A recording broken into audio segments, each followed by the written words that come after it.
All right, welcome back to another PCBH Corner. I'm David Bauman, and we have Brittany Houston here today. It's a fun time during COVID that we're doing one of the first PCBH Corners live since COVID happened. That's why we're wearing masks, trying to social distance as well. Brittany, do you want to introduce yourself to the group? Yes, so I am Brittany Houston, as Dave mentioned, and I'm currently a postdoctoral fellow here at CHCW, and moving on to UT Austin later on in a month or so. So not to put a lot of pressure on you, you are the first trainee that has ever been on a PCBH Corner, so this is high praise, yeah. So speaking of that, I think the first question that I have is related to trainees and getting into PCBH.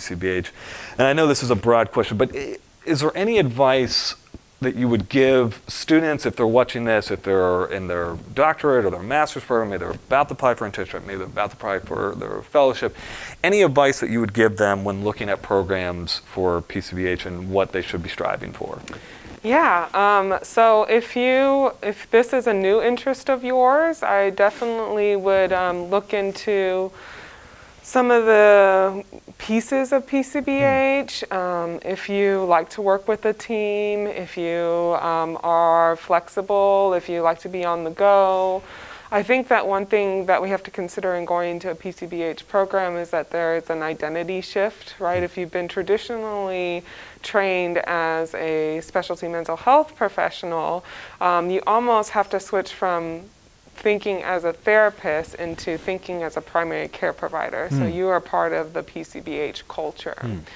And so I would suggest, looking at what that culture is supposed to look like.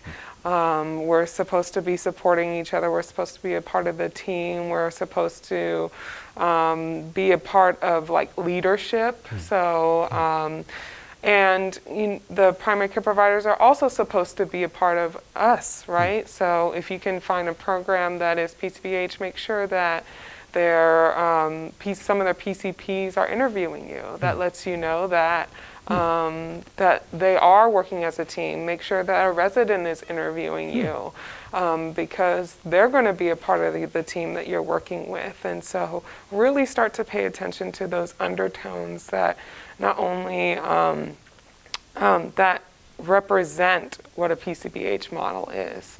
Not so much about what is on a website, but what they're doing.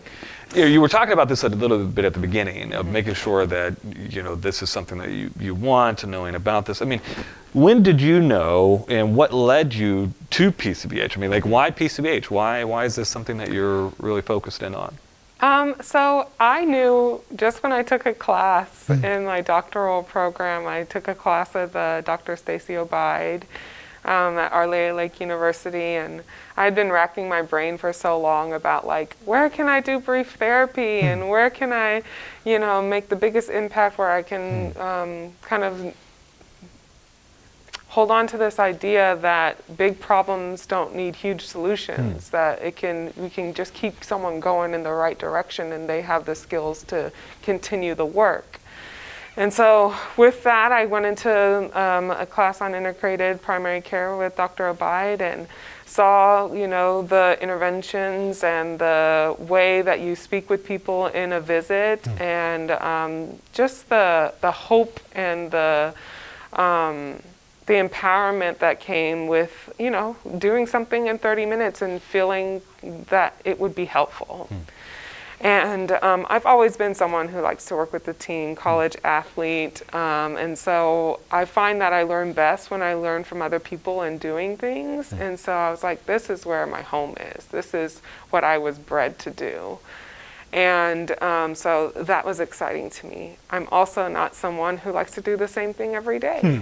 Not to say I get bored, but I want to do something else. I want to have my hands in multiple things. I want to see people from different walks of life across the lifespan with different concerns. I want to do clinician work, but I want to teach. I want to supervise. I want to do those things. And so primary care is going to give it to you all and more. And so and then as a way to push myself, right, it's always scary to not kind of be in the unknown. And I think as a professional, you have to continuously to push yourself. And I think that is the definition of primary care, being in the unknown. You don't know what's coming next. And so I felt like if I could be in primary care, I can really do anything, anywhere. That's awesome. That's awesome. Let me ask you this. Going through, as you said, you had coursework and classes in your doctorate program. Was there anything, and obviously now you've completed an internship and a fellowship in PCBH, is there anything that you couldn't have learned in a classroom that you had to almost see it? Anything comes to mind for people? Because I think a lot of people watching these PCBH corners and involved in CFHA, they read books, maybe they go to a webinar or they go to a course, and then they get put into a clinic. It's like, oh my gosh, this is insane. This is insane. So anything that really sticks out to you, though, is that was something that was very, very different once I started to experience it. That's not what I thought it was going to be. Right. So I have to say, a little arrogantly, I came into PCBH thinking, oh, I've done brief therapy. I know what I'm talking about, no problem. No. So I would say, you really have to experience the flow. Being able to go in and just feed off someone and bounce off someone in a visit, and at the same time, choose your words selectively to have it on a good pace and still be effective. And I think that when I talk about that, my mind goes to, we're not all about efficiency, right? And so if you are so worried about time and doing it efficiently, the last thing you want to do is miss the most important part, and that's the connection. And so I still don't think I've mastered it, and I probably won't, but balancing this idea of having faith that it only takes 30 minutes and that you can still connect in that is an art. And so I would say you have to experience that. I also think you have to experience what it's like to be on a team in primary care, because there's so many moving pieces, and being able to adapt to the culture and the way clinic is going is another skill, and doing that in a way that is supportive, but at the same time being a learner and being a teacher at the same time. The last thing that I would say about primary care is that it's truly driven by your value and your mission. This is an exhausting job. It is. And I think if you do anything right, it's exhausting because you put your whole self into it. And you have to truly believe in PCBH. You have to truly believe in serving the community that you are serving. You have to truly believe that you and your primary care providers and your MAs and your reception staff, you are a team, and to hold on to each other, because without everyone, this boat will not sail. Gets me hyped. Gets me hyped. Now, you're going, we're so proud of you and the position that you're taking at UT Austin, and so excited to see what ripples out and the impact that you're going to have. Why, in your opinion, does being a behavioral scientist within a family medicine residency almost blend so well with being a BHC or being a part of a PCBH? Why do you think those two things really work well with each other?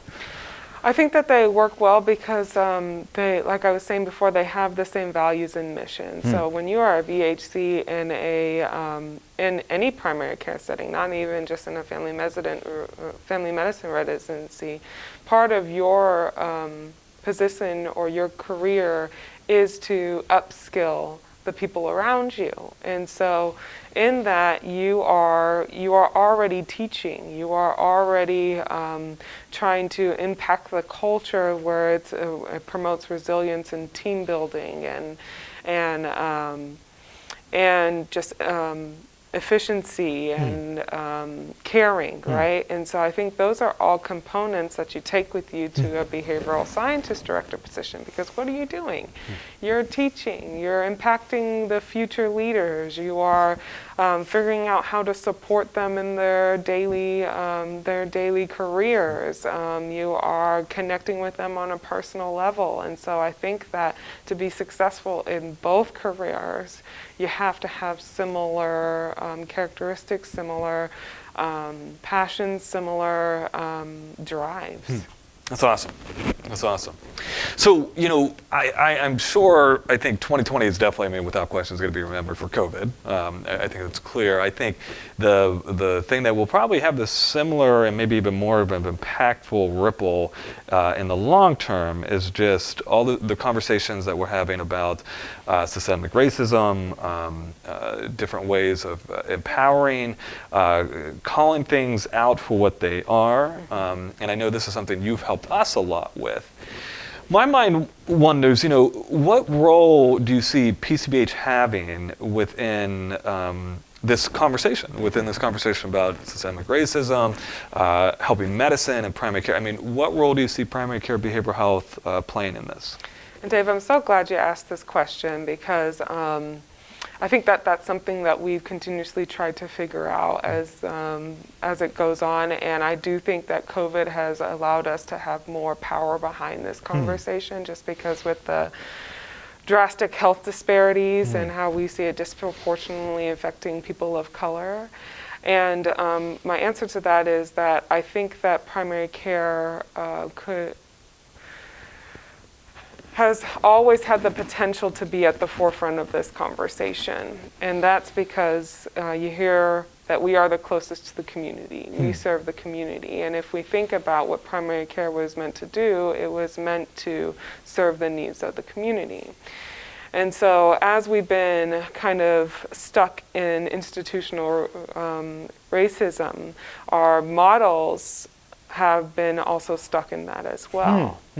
And so if we think about what primary care can do, we can talk about how taking a social justice stance, impacting the larger community, because that's who comes into our clinics. And so if we can start to be a place where not necessarily we shut down conversations about race, but invite them, and be willing to give knowledge or education or have hard conversations, then we can kind of spread this idea that we are here to serve all people, and that for a long time we have not been serving everyone. And when I think about this, and I think about the parallel to Black Lives Matter, right? When I say all people, I almost have a gut reaction like all lives matter. That for so long, and because of the institutional racism, we have not been serving our minority population. And that now we need to focus on equity, inclusion, and diversity. And I think that primary care is a place to do that, because there are so many people here from within our staff, within our community population, that these are where tough conversations can be had. This is where we can, because of the culture of primary care and how close-knit we are, we can feel comfortable in potentially, I always hate the word calling out, but bringing awareness to what's going on, because if we look at these things, they might be outside of our awareness or inside our awareness, but we also have to be in a place where we can stop, reflect, and be comfortable about being wrong. It's an interesting thing, right? That primary care, in a way, the way primary care is set up to serve the community, can be a great venue for us to really not only have these conversations, but I love what you said about reach the communities that have absolutely been underserved and low access, not only for behavioral health, that's well documented, even for primary care and health services for it. Let me ask you this, you have done this. I still am always in amazement about how well you've done in this, not only because of I think being a BHC within a health system can be difficult to find your identity and find your voice. And then also adding being a trainee on top of that, I think that can be a very difficult thing. Being a fellow and being a BHC, it doesn't necessarily always bode well for finding your professional identity within an organization. But you've done this very well, and particularly within this conversation of ending institutional racism, looking and calling attention to things that we've kind of masked over. So for BHCs and maybe for trainees that are in health systems, what advice would you give them for trying to bring more attention to these conversations, to try to bring this up, where we might be in a culture in healthcare where it just isn't as talked about, maybe as what it is in psychology or a related field. What advice would you give to people to begin having these conversations and to be that beacon within the organization? First advice I would get is find your people. Find 3 or 4 people that you can just speak honestly with, not filter yourself. Allow your emotions, frustrations, passions to come out with, because it's important, because this is terrifying, scary, and rewarding at the same time. Tackling a subject that potentially has received resistance and often tends to be reactive instead of proactive. And what I mean by that is, when we hear about tragedies in the news of people of color dying for unjust reasons, that's when everyone becomes mobilized. For sure. And so the way change is created is not in reaction to those tragedies, but it's in the in-betweens.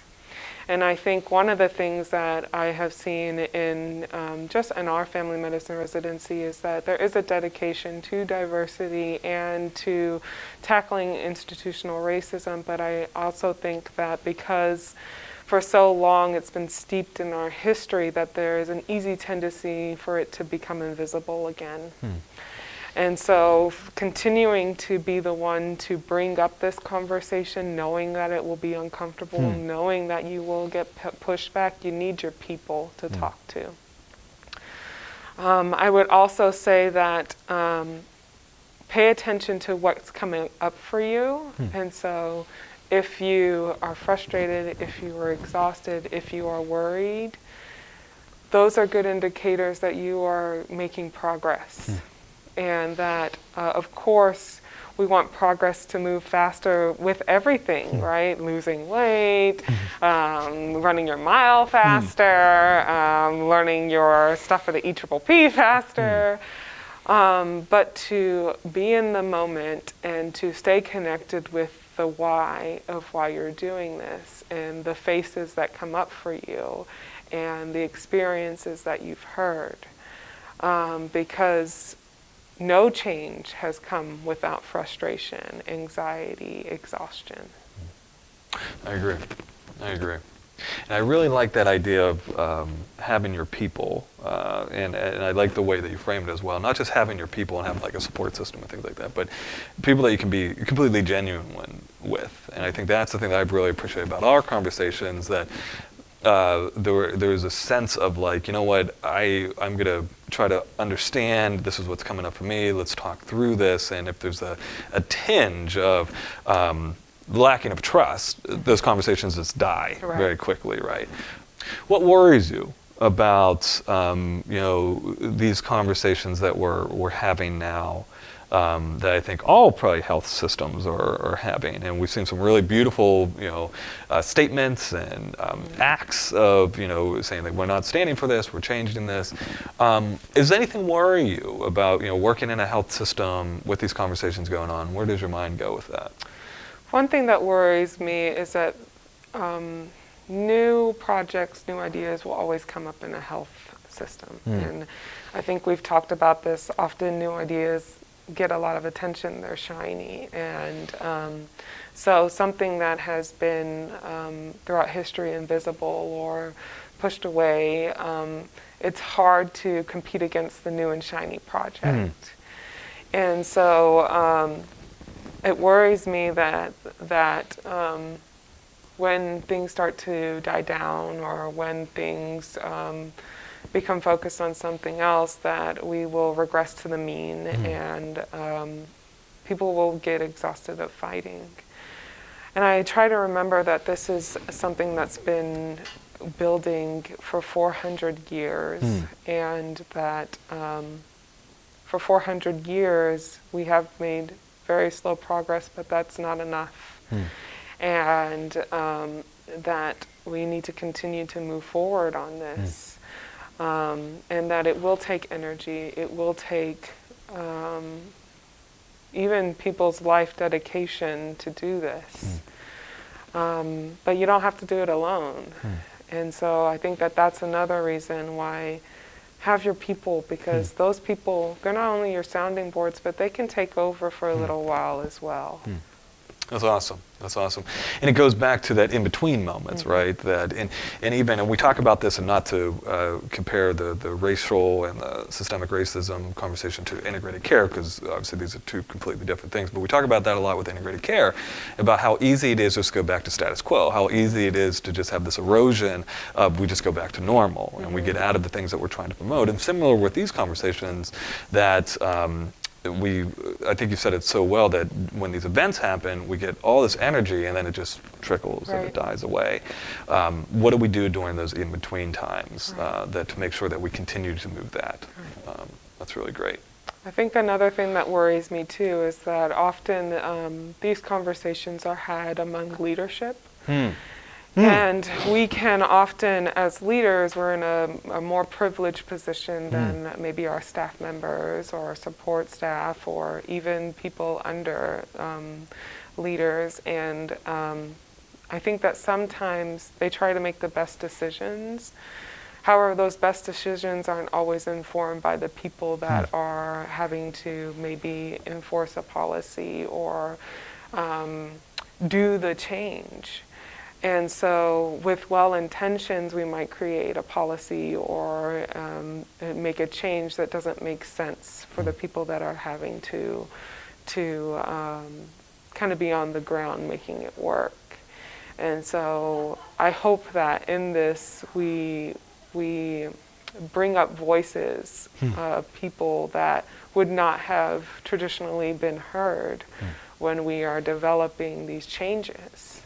Because I think throughout the history, the leaders have tried to do well-intentioned things, and they've fallen through because they don't have the support of the people that are on the ground making it work. Not only that, I think that statements are great. I think they're wonderful, but I think that we have to do the work to support those statements. I think that we have to do the work before we make change, to let our people know that we are serious, that we are here and we're ready to listen, knowing that it may take a year or two for people to become comfortable, be patient, and hold on to this. I know that even putting up signage is difficult, because they're like, how do I have a conversation about this? This has not been talked about. This is never talked about. Am I going to be supported if I talk about this? Am I going to be supported if someone gets pissed because I have this? And so looking at the things, the barriers that come up, because those are not new barriers. They've been coming up forever. Black Lives Matter is not a new movement. Gets me hyped. Gets me hyped. And again, I just really appreciate the willingness in the conversation, and I think this is a thing that is so awesome about integrating different professionals together, different disciplines, because it brings up these different conversations and how to approach these things. And you couldn't be more right about we always think about who is making these decisions, and then it like trickles down rather than going the opposite way a lot of times. So spot on. Spot on. Let me switch gears to the other, major thing that we've said, in 2020, COVID. So you're going to be going to a new system, obviously. Any advice for BHCs? You've had a year now, and a very interesting year being a trainee, and then also balancing new family things that have been happening on. What advice would you have for BHCs in this kind of context of COVID, and suggestions for them, what they should be looking for, what they should try to do within this realm of COVID? You know, my big advice is try to stay connected. And I say connected vaguely because that looks different for people. So staying connected to what's important to you in your personal life, what's important to you in your career, and how to blend those. For me, it's staying connected with my family and friends, figuring out creative ways, staying connected to the mission of why we're doing this and my passions for this, because you can see it in everyone. COVID is exhausting. It is, it's a mind exercise for Daily. sure. And knowing that this will continue to change, and also seeing how that change is pushing us forward. So if we just talk about telehealth, right? How many people were opposed to telehealth before this happened? And we are reaching more members of our community through this. And through this change, after, you know, after, who knows when that's going to be, I hope that telehealth is still present, because people that we haven't seen for 5 or 6 years, we're seeing regularly now. Exactly. And so I would say, yes, look at the challenges of COVID, but look at what those challenges has allowed us to do and how that might positively impact the future. What can we do now to take what we are learning with us, even when COVID does subside? It's almost kind of like, what assumptions can we continue to challenge? And hopefully we don't need a pandemic to challenge those assumptions, right? You know, I was talking with our CEO just yesterday about telehealth and that exact thing, that it challenged a lot of our assumptions. I was one of those people that was like, I don't want to do telehealth, that just doesn't. And I've been amazed. It's been an absolute assumption that is clearly was inaccurate about what people respond and how much even I enjoy doing telehealth and reaching our community. Yeah, and I think it's just that the natural saying that a challenge is there for a reason. And don't shy away from those challenges, because who knows, you might find that you love it, you might find that you hate it, you might find pieces that you want to take with you, you might find pieces you want to leave. But I always think that challenge is a good thing.